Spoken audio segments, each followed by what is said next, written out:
29 जुलै 2026 या दिवशी आपल्या स्वामी महाराजांची गुरुपौर्णिमा आहे। गुरुपौर्णिमा हा दिवस आपल्या गुरूंविषयी कृतज्ञता व्यक्त करण्याचा दिवस असतो। गुरुपौर्णिमा हा दिवस प्रत्येक स्वामी भक्तासाठी खूप महत्त्वाचा दिवस असतो बघा। या दिवशी आपल्या घरी अगदी पंचोपचार आपल्या स्वामी महाराजांची पूजा कशी करावी, स्वामींची मूर्ती असेल तर पूजा कशी करायची, घरामध्ये कोणता नैवेद्य स्वामींना अर्पण करायचा आहे, त्याचप्रमाणे बघा तुमच्या घरामध्ये जर स्वामींचा फोटो असेल तर फोटोची कशी पूजा करायची, त्याचप्रमाणे कोणत्या अशा प्रभावी आपल्याला सेवा करायची आहे दिवसभरामध्ये, या संपूर्ण विषयी माहिती तुम्हाला आजच्या व्हिडिओमध्ये मिळेल। तर तुम्ही हा व्हिडिओ कुठेही स्किप न करता व्हिडिओ शेवटपर्यंत बघा। तुम्ही जर माझ्या चॅनलवर नवीन असाल तर चॅनल लाईक करा, शेअर करा आणि नक्कीच सबस्क्राईब करा। चला आता व्हिडिओला सुरुवात करूया। सर्व स्वामी सेवेकरांना श्री स्वामी समर्थ। तर तुमचं प्रियालयच्या चॅनलमध्ये अगदी मनापासून स्वागत आहे। जे स्वामी भक्त नवीन आहेत किंवा ज्यांना स्वामींच्या सेवेमध्ये नवीन यायचं आहे बघा, त्यांनी सुद्धा ह्या वर्षी स्वामींचं गुरुपद हे आवर्जून घ्या। स्वामी महाराजांना आपले गुरु म्हणा, कारण स्वामी जेव्हा आपल्या आयुष्यात येतात ना, त्यानंतर आपल्या आयुष्यामध्ये अनेक असे बदल घडत असतात बघा। त्यामध्ये ना अशक्य वाटणाऱ्या गोष्टी सुद्धा ह्या शक्य होत असतात।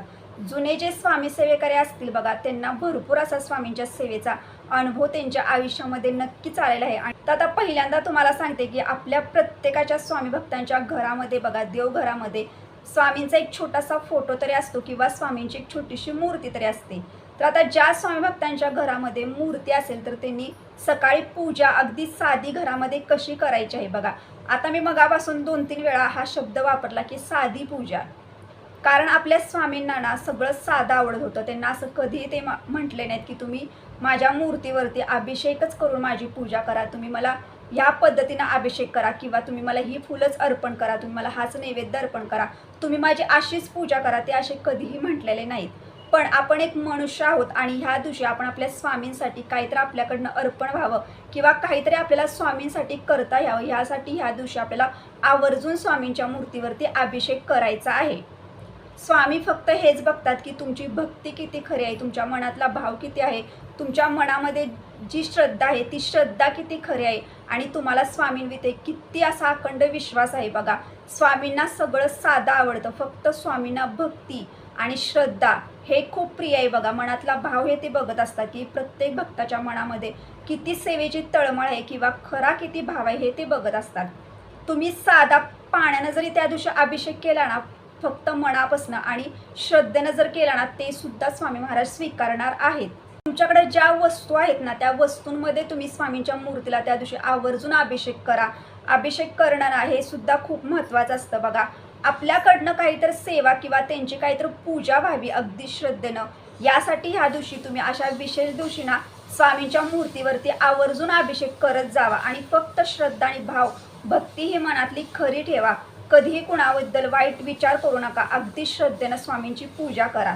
तर आता अभिषेकसाठी जर तुमच्या घरामध्ये तुम्हाला जर ज्या वस्तू अभिषेकसाठी आपल्या सर्वांना लागतात बघा, त्यामध्ये साखर आली, त्यामध्ये मध आला, दही आलं, दूध आलं, ज्या पण वस्तू असतात, मध असतो बघा, ज्या पण अभिषेकसाठी आपण 5-6 वस्तूच्या घेतो आणि एकत्र त्याचं पंचामृत बनवतो आणि त्याचा आपण आपल्या स्वामींच्या मूर्तीवरती अभिषेक करत असतो।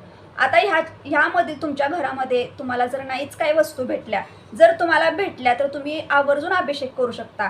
जर नाही तुम्हाला मिळाला तर तुम्ही साधं दूध आणि पाण्याचा जरी स्वामींच्या मूर्तीवरती ह्या दिवशी अभिषेक केला ना तरी सुद्धा चालेल। असं नाही की तुम्ही पंचामृताचा अभिषेक केला तरच तुमचा अभिषेक स्वामी स्वीकारणार आहेत का, असं नाही। तुम्ही साधं पाण्यानं जरी केलं ना तरी सुद्धा ते तुमची सेवा स्वीकारणार आहेत। गुरुपौर्णिमे दिवशी आपल्याला सकाळी लवकर उठायचं आहे बघा। जास्त करून तुम्ही त्या दिवशी लवकर उठण्याचा प्रयत्न करा, कारण आपल्याला अभिषेक जे सर्व करून घ्यायचं आहे ना घरामध्ये पूजा, ती सकाळी आपल्याला 10:30च्या आरतीच्या आधीच हे सर्व घरामध्ये करायचं आहे। यासाठी सकाळी लवकर उठा तुम्ही। त्या दिवशी बघा 29 जुलैला सकाळी लवकर उठायचं। लवकर उठल्यानंतर आपल्या घरातली जी काही साफसफाई असेल ती आपल्याला आंघोळीच्या आधीच थोडीफार करून घ्यायची, त्यानंतर आंघोळ करायची आणि आंघोळ झाल्यानंतर आपल्या घरामध्ये आपल्याला अभिषेक करायचा आहे बघा। देवघरामध्ये अभिषेक तुम्ही हा सकाळी ब्रह्ममुहूर्तावरती सुद्धा करू शकता, पहाटे 4 वाजता करू शकता, 5 वाजता करू शकता, 6 वाजता करू शकता। ज्या देवघरामध्ये स्वामींची मूर्ती आहे तर ती मूर्ती आपल्याला एखाद्या तामणामध्ये ठेवून द्यायची। आता तामणामध्ये म्हणजे आपण जे देवघरामध्ये पूजेसाठी जे तामण वापरतो ना, त्या तामणामध्ये स्वामींची मूर्ती ठेवून द्यायची। तुमच्या घरामध्ये ना जी गळती असते बघा, जिथं आपण अभिषेक करण्यासाठी जी गळती वापरतो ती गळती जर असेल तर स्वामींच्या मूर्तीवरती वरच्या साईडला ठेवून द्यायची आहे. आता तुमच्या घरामध्ये गळती नसेल तर गळती ना तुम्ही आवर्जून एखाद्या दिवशी घ्या. कारण कसं असतं, आपण जेव्हा अभिषेक करतो ना तेव्हा आपल्याला सेवासुद्धा पठण करायचे असतात. आणि काय होतं, जेव्हा आपण पळीनं जेव्हा अभिषेक करतो ना त्यावेळेला आपलं सेवा पठण करण्याकडे लक्ष लागत नाही आणि त्यावेळेला आपल्याला अभिषेकसुद्धा हातानं करायचा असतो. त्यामुळे दोन्ही साईडला आपल्याला लक्ष देता येत नाही लवकर. त्यामुळं तुमच्याकडे जर गळती असेल तर चांगली गोष्ट आहे, नसेल गळती तर तुम्ही ह्या वेळेला पळीनं अभिषेक करत करत तुम्ही पठण जरी केलं ना तरी चालेल. तुम्हाला एक 10 ते 5 मिनिटं जरा जास्त वेळ लागेल. त्यानंतर पहिल्यांदा आपल्याला काय करायचं आहे, तर पळीनं जेव्हा आपण पाणी टाकत असतो बघा त्यावेळेला पहिल्यांदा तुम्हाला पाण्याचा अभिषेक करायचा आहे. पाण्याचा अभिषेक करत असताना आपल्याला पहिल्यांदा बघा नित्यसेवेचं पुस्तक तुमच्याजवळ पाहिजे. आता तुमच्याकडे जर नित्यसेवेचं पुस्तक जर नसेल तर गुगलवरून सुद्धा तुम्ही ह्या सेवा बघून सुद्धा पठण करू शकता. आणि ज्यांना पठण करणं शक्य नाही त्यांनी नुसतं श्रवण केलं, नुसतं ऐकत ऐकत जरी अभिषेक केला ना तरी सुद्धा चालेल. हे सर्व करत असताना मनामध्ये भाव खरा ठेवा, श्रद्धा ठेवा, स्वामींविषयी अखंड विश्वास ठेवा आणि हे सगळं करता ते भक्तिभावानं अगदी प्रेमानं करा स्वामींसाठी. नक्कीच तुम्हाला ह्याचा कृपाशीर्वाद मिळेल बघा. तर तुम्हाला सांगते की ह्या दिवशी तुम्हाला अभिषेक करताना कोणत्या सेवा पठण करायच्या. आम्ही स्थवण 1 वेळेला पठण करायचं आहे. त्यानंतर तुम्हाला गणपती अथर्व शीर्षाचं 1 वेळा पठण करायचं आहे. त्यानंतर आपल्याला पुरुष सूक्त जे 16 वेळेला पठण करायचं आहे. तुम्हाला 16 वेळा जर शक्य असेल ना तर नक्कीच पठण करा. वेळ कमी असेल तर तुम्ही 1 वेळा जरी पठण केलं ना तरी चालेल. पुरुष सूक्तानंतर आपल्याला फलश्रुती अभिषेक करताना कधीही पठण करायची नाही. त्यानंतर तुम्हाला 16 वेळा श्री सूक्ताचं पठण आवर्जून करायचं आहे. आता तुम्हाला 16 वेळा पठण करणं शक्यच होईना श्री सूक्त तर तुम्ही 1 वेळा जरी पठण केलं ना तरी सुद्धा चालेल. फलश्रुती आपल्याला पठण करायचे नाही. श्री सूक्तानंतर आपल्याला पवाणन सूक्त 1 वेळेला पठण करायचं आणि त्यानंतर आपल्याला रामरक्षा 1 वेळेला पठण करायचे. या सेवा आपल्याला पठण करत असतानाच आपल्याला अभिषेक पळीनं करायचा आहे. अभिषेक झाल्यानंतर मूर्ती स्वच्छ धुवून घ्यायची, स्वच्छ वस्त्रानं मूर्ती पुसून घ्यायची आणि त्यानंतर जी मूर्ती आहे स्वामींची ती साईडला ठेवून द्यायची. आता जे दुसरे देव असतात बघा आपल्या घरामध्ये, जी आपली कुलदेवी असते, कुलदेवत असतात, या सर्वांना सुद्धा ना अभिषेक आपल्याला त्या दिवशी आवर्जून करायचा आहे. सर्व देवांना अभिषेक करून घ्यायचा आहे. सर्व देवांच्या मूर्त्या स्वच्छ पाण्यानं स्नान पुन्हा घालायचं, स्वच्छ वस्त्रानं पुसून घ्यायचं आहे. देवघरामध्ये वस्त्र हांतरायचं आहे. त्याच्यानंतर आपल्याला जी स्वामींची आपल्या मूर्ती असते बघा ती मूर्ती आपल्या देवघरामध्ये ज्या ठिकाणी असते तिथं ठेवून द्यायची आहे. सर्व देवांची स्थापना देवघरामध्ये करून घ्यायची आहे बघा.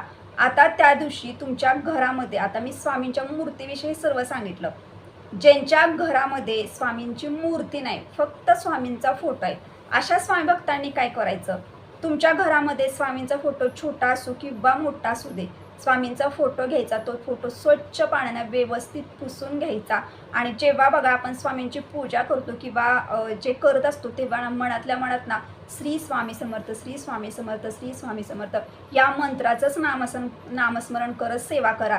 तुम्ही मनामध्ये कोणतेही तुमच्या नकारात्मकता येणार नाही बघा. अगदी मन एकाग्र करा.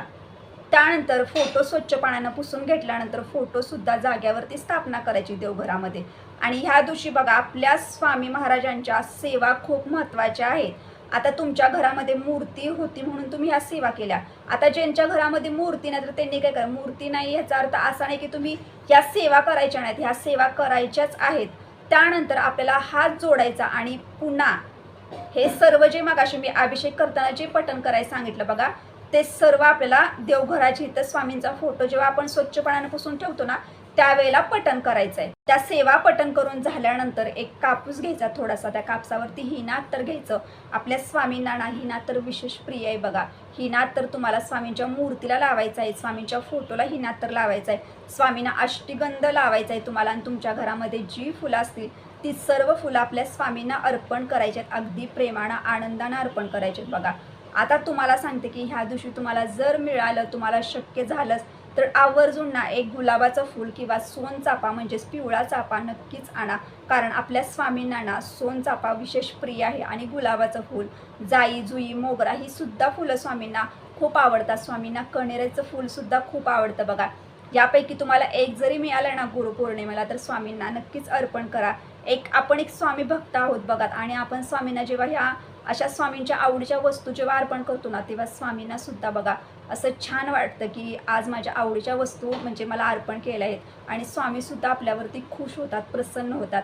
यासाठी ना आवर्जून तुम्हाला मिळालं तर नक्कीच अर्पण करा. नाही मिळालं तुमच्याकडे जे असेल ना ते अगदी श्रद्धेनं तुम्ही अर्पण करू शकता. तर आता फोटो असल्यावर, मूर्ती असल्यावर पूजा कशी करायची हे पण तुम्हाला मी सांगितलं. आता बघा काही स्वामी भक्तांना असं सुद्धा वाटतं की मी स्वामींची पूजा वेगळी मांडणी करून करावी, तर तुम्ही वेगळी मांडणी करून सुद्धा गुरुपौर्णिमे दिवशी पूजा करू शकता.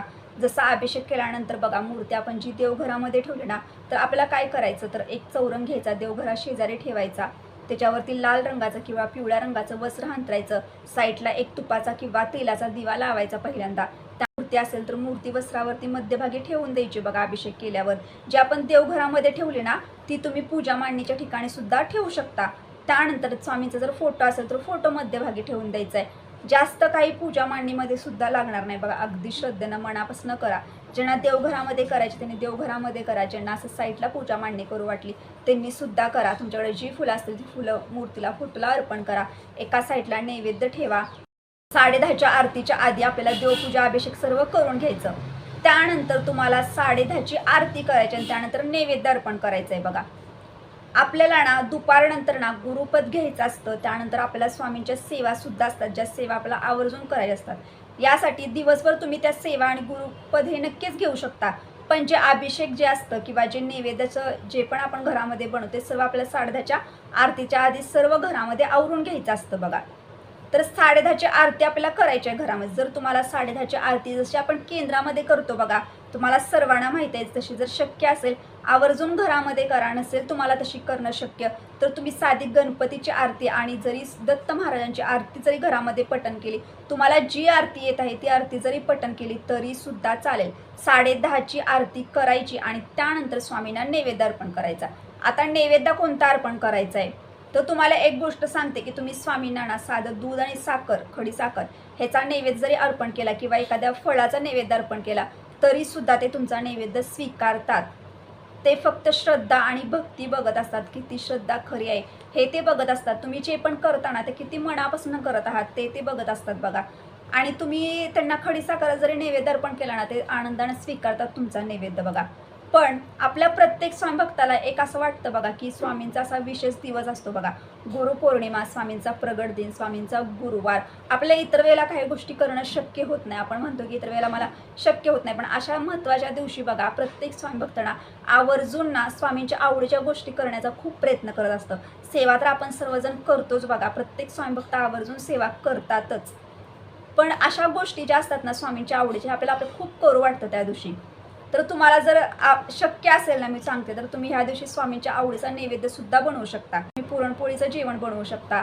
तुम्ही नैवेद्यामध्ये ना बेसनाचे लाडू घेऊ शकता, कांदे भजी बनवू शकता तुम्ही घरामध्ये. त्याचप्रमाणे स्वामींना शेवाळ्याची खीर ना विशेष प्रिय आहे. तुम्ही गोडामध्ये शेवाळ्याची खीर बनवू शकता. तुमच्या घरामध्ये चपाती बनवा, तुम्ही कांदे भजी बनवा, गोडामध्ये शेवाळ्याची खीर बनवा, जी पण भाजी असेल ती भाजी बनवा. पण ह्या दिवशी तुम्हाला जर शक्य असेल ना तर घेवड्याच्या शेंगाची भाजी सुद्धा आवर्जून बनवा, स्वामींना विशेष प्रिय आहे. मी तुम्हाला जे पदार्थ सांगितले त्या पदार्थामध्ये तुम्हाला एक जरी पदार्थ करणं शक्य असेल ना तर नैवेद्यामध्ये तो पदार्थ ॲड करा. प्रत्येक नैवेद्यावरती एक तुळशीचं पान ठेवा.